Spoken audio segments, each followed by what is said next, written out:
My name is David Gordon, and I'm an assistant professor at Emory University. And today I'm going to tell you about the work my lab has been pursuing, studying immune regulation using mass spectrometry-based proteomics. So what does my lab do? Well, we operate at the interface between biochemistry and functional analysis to build predictive models of biological systems. And to accomplish this goal, we primarily utilize proteomics and functional genetics to study primary systems. We collaborate widely to build the most robust experimental pipelines possible in animal and primary cell culture models. Our specific focus is on immune regulatory pathways in the context of cancer and pathogen infection. And today I'll be discussing two projects. The first is a proof of concept study where we combined experimental genetics and proteomic analysis in primary T cells to perform pathway mapping on cytokine signaling.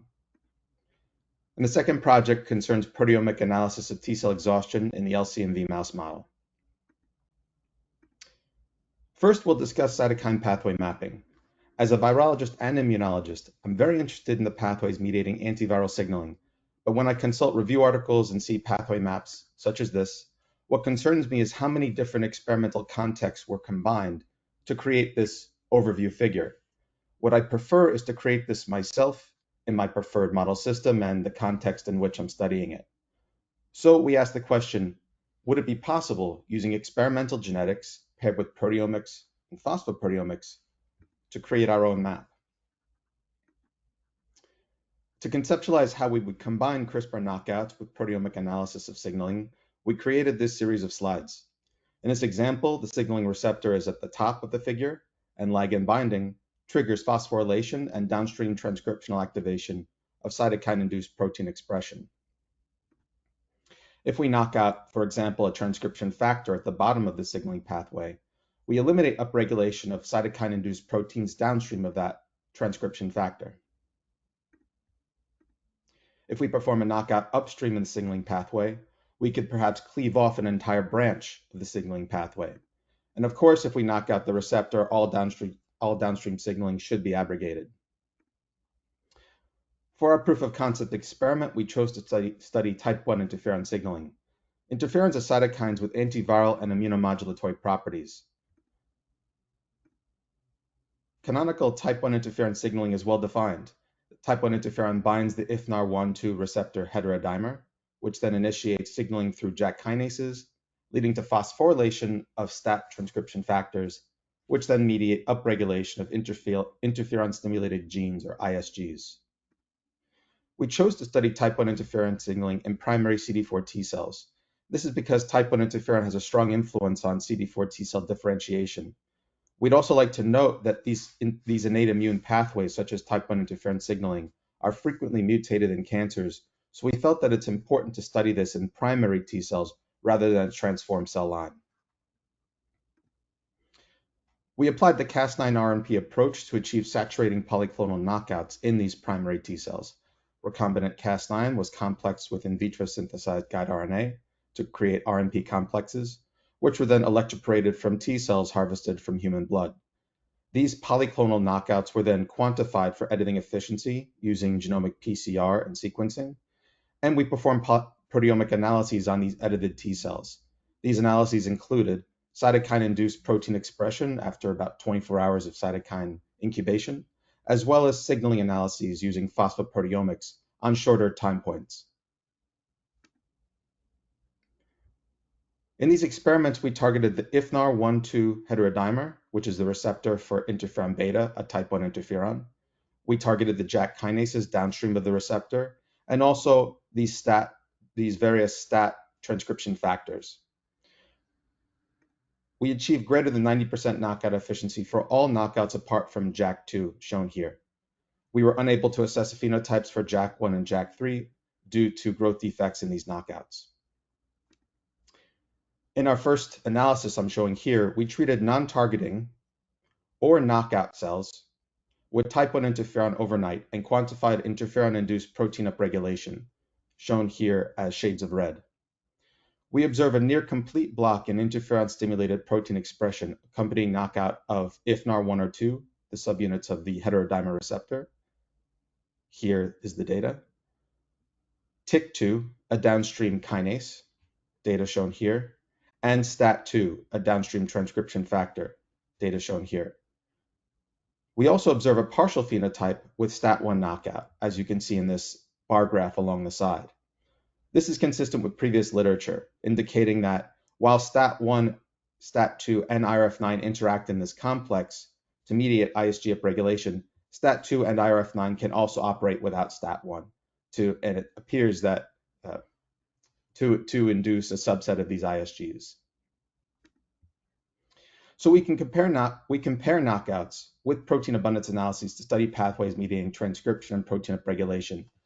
But we really wanted to study phosphosignaling downstream of the receptor. And we faced a few issues performing phosphoproteomics to study these pathways for a few reasons. First, the phosphoenrichment resin we initially tested did not scale well to 96-well format, achieving poor phosphopeptide purity and yield. Second, surveying the literature, other high-throughput phosphoenrichment protocols called for the use of specialized robotics or costly consumables, and we wanted to avoid this. Third, there were only so many primary T cells we could harvest from human blood, and we had to split these among numerous knockout conditions and time points, which substantially reduced the sample input we could apply to this protocol. We were dealing with hundreds of samples.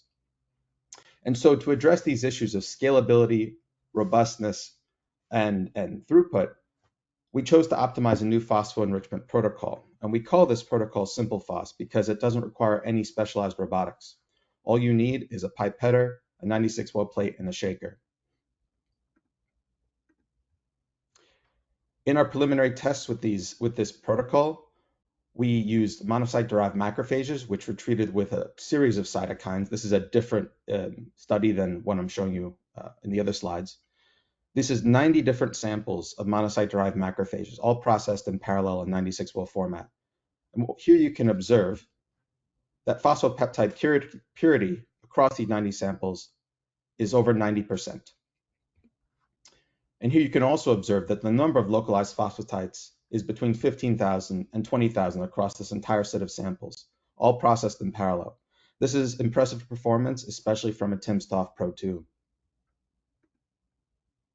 To validate this protocol further, we performed time-resolved phosphoproteomics following interferon treatment. This initial experiment here is not in the context of knockouts. We observed known phosphosignaling events downstream of interferon addition, including STAT1 serine 727 as well as STAT3 tyrosine 705. These kinetics do make sense in the context of known signaling dynamics downstream of interferon signaling. And so we can observe these time-resolved phosphoproteomic changes following cytokine addition using the Simple Phos protocol. And these are quite reproducible and robust observations. Next, we utilized our Simple Phos protocol to perform phosphoproteomics on our knockout samples. In this figure, vehicle-treated samples are these gray dots, and interferon-treated samples are these light blue dots. The top plots depict phosphocyte abundance after 5 minutes of interferon treatment, and bottom plots are after 30 minutes of interferon treatment. Across multiple different phosphocytes downstream of interferon addition, we see elimination of phosphosignaling with knockout of the IFNAR1 or 2 receptor or TYK2 kinase. And you can see this across multiple different phosphocytes assayed on 2 different time points. This demonstrates that applying polyclonal knockouts in primary T cells, we can trace pathways mediating cytokine phosphosignaling. We also wanted to move from whole gene knockouts to site-specific mutations. And to do this, we used Cas9 base editor constructs. These were supplied to us by David Liu's lab at MIT. We made mRNA from them and co-electroporated that with guide RNA into our T cells. And for specific loci, we saw very nice editing efficiency. At 2 sites in particular, STAT1 tyrosine 701, which mediates interferon signaling, and STAT3 tyrosine 705. We saw upwards of 80% or greater editing efficiency at these 2 tyrosine phosphosites. And when we incubated these with interferon overnight, what we see is that compared with scramble control, non-targeting, when we mutate STAT1 tyrosine 701, we see a substantial reduction in upregulation of these interferon-stimulated genes. whereas with STAT3 tyrosine 705 mutation, we do not see this same phenotype. This indicates that we can trace pathways not just with whole knockouts in primary cells, but we're beginning to do the same thing with site-specific mutations as well. So in summary, we combined CRISPR mutations and proteomic analyses in primary T cells to map cytokine signaling, using interferon as our proof of concept. SimplePhos enables high throughput and efficient phosphoproteome analysis in 96-well format without need for robotics. And base editing enables site-specific interrogation of protein residues, mediating signaling. In the second portion of our presentation today, we'll be discussing proteomic analysis of T cell exhaustion using the LCMV mouse model. So the first bit of the presentation was in vitro cytokine perturbations.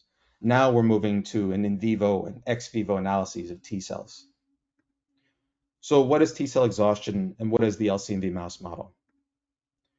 T cell exhaustion characterizes a spectrum of dysfunctional states in the context of persistent antigenic stimulus. This can happen when you have a chronic infection or cancer, where a T cell will repeatedly see the same antigen over and over, and it induces this dysfunctional state or spectrum of states. T cell exhaustion has primarily been studied using transcriptomic technologies like RNA-seq and ATAC-seq, but proteomic analyses of T cell exhaustion remain underexplored. We think an outstanding model to study this is the LCMV mouse model. LCMV is a virus that infects mice. You have two strains of it in this model system. You have an acute resolving strain, in this case Armstrong, or you have a chronic strain, in this case clone 13. The acute resolving strain is cleared in a matter of days, and what you have there is the development of effector T cells, which then become memory T cells.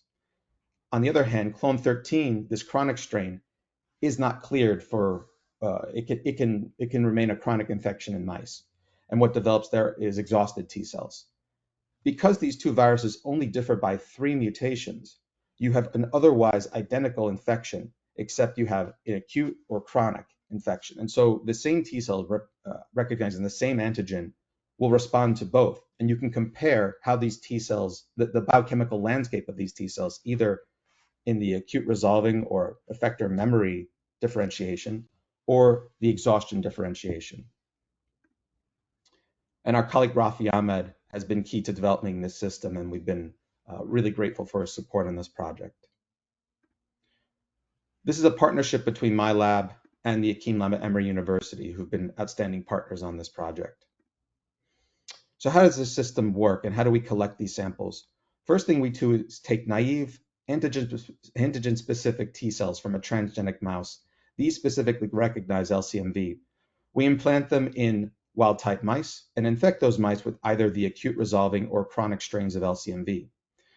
And then we collect T cells day 8, 15, or 30 days after these infections. We sort purify antigen-specific T cells specific against LCMV by FACS, and then we prepare them for mass spectrometry analysis.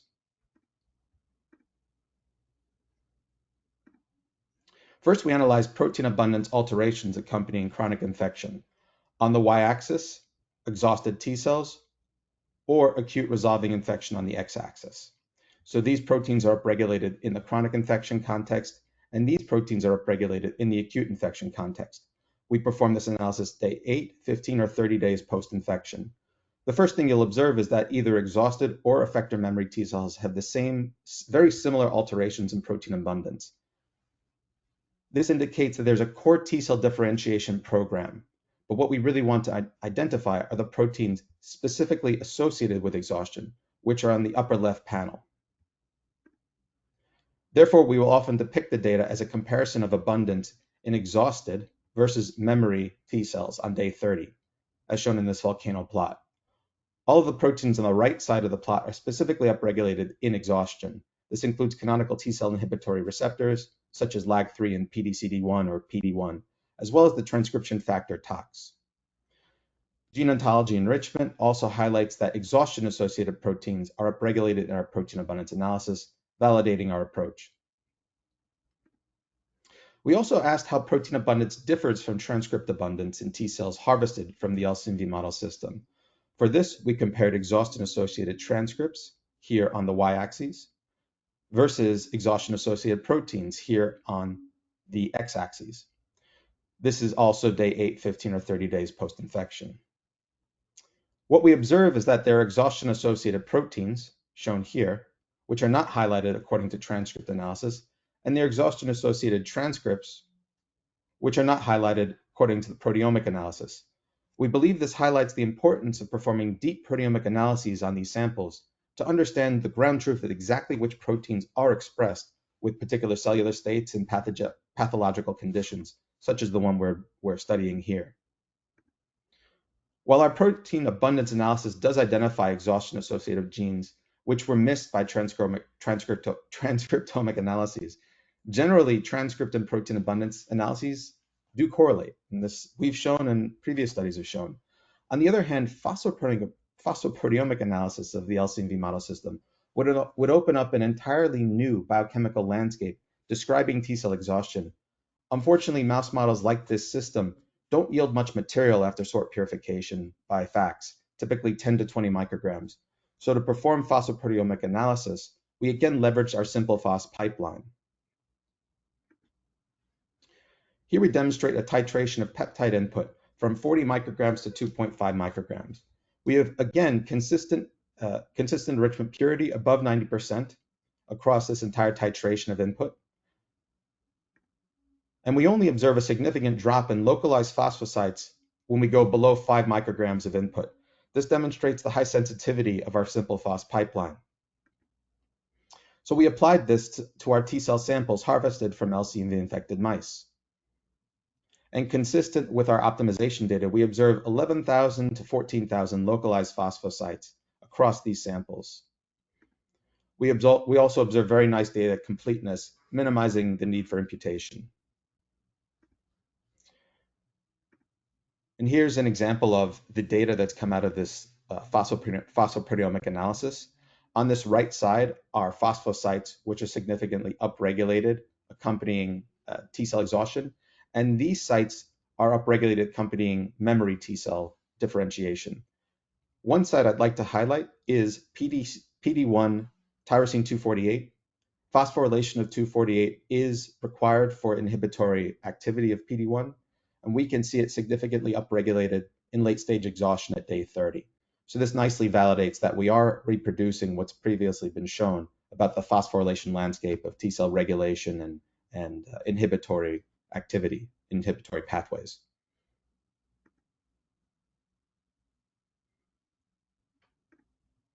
So we've captured an entire new biochemical perspective on T-cell exhaustion. There's a ton of significant phosphocytes in this data set, and this is in peer review right now. But how do we, given this new biochemical perspective of T-cell exhaustion, another question we asked is how do we translate this information into actionable therapeutic strategies? Well, one strategy is to perform kinase substrate enrichment analysis to link our phosphocytes with upstream kinases, then target these kinases with inhibitors to try to alleviate T-cell exhaustion and augment their function. We're performing these experiments in the lab right now across several kinases, but to provide an example of this analysis, we highlight cyclin-dependent kinase activity detected in our dataset. CDKs are associated with cell proliferation. In Armstrong infection, we see an increase in CDK activity accompanying expansion, then a decrease accompanying memory transition. In clone 13 infection, we also see an upregulation in CDK activity with initial expansion, and then more protracted activity with extended chronic infection and onset of late-stage exhaustion. These patterns make sense considering these T-cell differentiation trajectories. We'd also like to highlight phosphorylation of PAG1 tyrosine 296, which is associated with negative regulation of T-cell activation. Also in this study, we performed conservation analysis of all phosphocytes we identified across a number of mammals. Since conserved sites are more likely to have essential functions, this conservation analysis will guide prioritization of phosphocytes for follow-up experiments. Conclusions. So, concluding this portion of the talk, comparison of protein abundance between exhausted T cells and effector memory T cells highlights proteins distinguishing exhaustion from the core T cell differentiation program. Protein abundance can diverge from transcript abundance, so we think it is quite important to have in-depth proteomic analysis to understand the ground truth of what proteins are truly expressed. Phosphoproteomic analysis highlights phosphorylation events associated with T-cell regulation. And conservation analysis of phosphorylation sites highlights residues with putative function. I'd like to thank everyone who helped make this possible. Christian Boyce will be available in the Q&A. He's done an outstanding job with the integrative analyses, the visualizations, and the manuscript and what I showed today. The Akeem Lab have also been outstanding partners on this project. Thank you for your time.